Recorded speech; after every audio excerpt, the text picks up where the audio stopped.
సాంఘిక సంక్షేమ కళాశాల విద్యార్థుల వసతి గృహంలో ఆత్మహత్యకు ప్రయత్నించినటువంటి విద్యార్థులను కలిసిన కన్నా లక్ష్మీనారాయణ.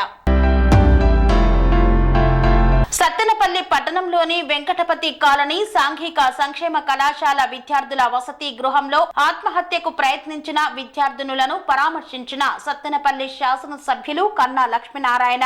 గుంటూరు ప్రభుత్వ ఆసుపత్రిలో చికిత్స పొందుతున్న విద్యార్థినుల ఆరోగ్య పరిస్థితిని వైద్యులను అడిగి తెలుసుకున్న కన్నా లక్ష్మీనారాయణ చికిత్స పొందుతున్న విద్యార్థినులకు మెరుగైన వైద్య సేవలు అందించాలని వైద్యులకు సూచన చేశారు.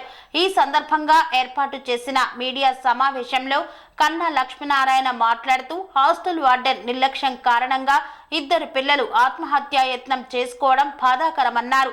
హాస్టల్ వార్డెన్ వేధింపుల వల్లే ఆత్మహత్యకు యత్నించినట్లు విద్యార్థినులు చెబుతున్నారు.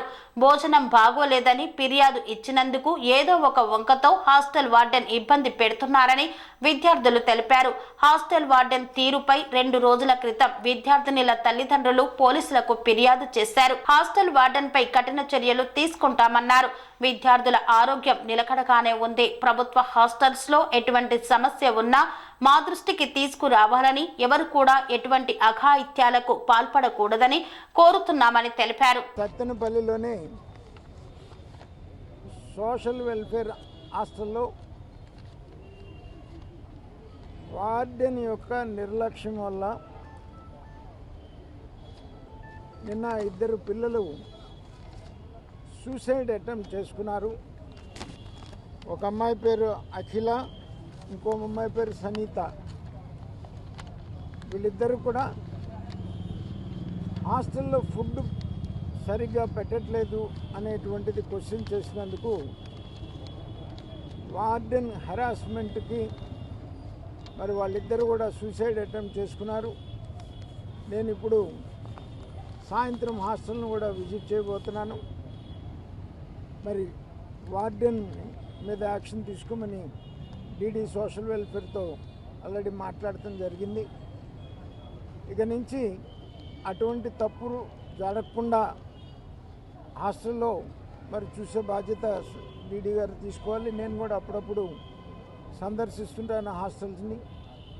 మరి వాళ్ళిద్దరు కూడా క్షేమంగానే ఉన్నారు భగవంతుడి దయ వల్ల.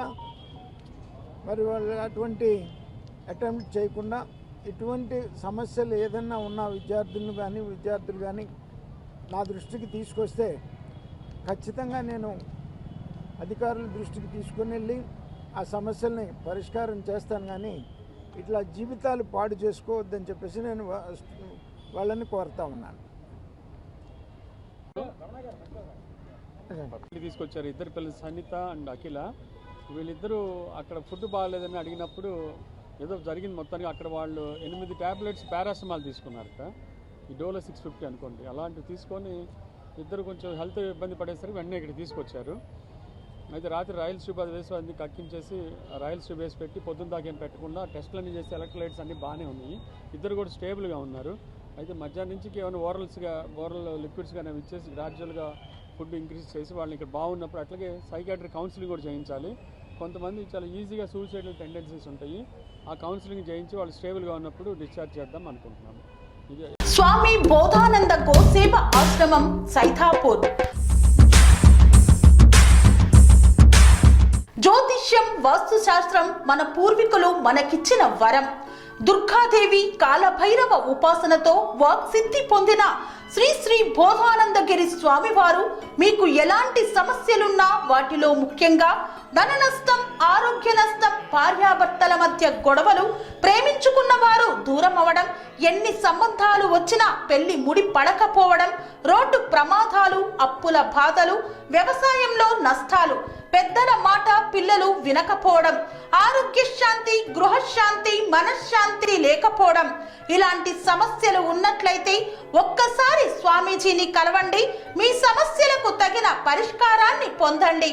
అంతేకాక అన్ని రకాల వ్యాధులకు గోపంచగవ్య మరియు మూలికా వైద్యం చేయబడును. నమ్మకంతో రండి, ఆయురారోగ్యాలతో వర్ధిల్లండి. మా అడ్రస్ స్వామి బోధానంద గోసేవ ఆశ్రమం సైతాపూర్, వీరభద్రస్వామి గుడి దగ్గర, యాదగిరిగుట్ట. సంప్రదించవలసిన నెంబర్ 98492137 9154 మరియు 9618034138.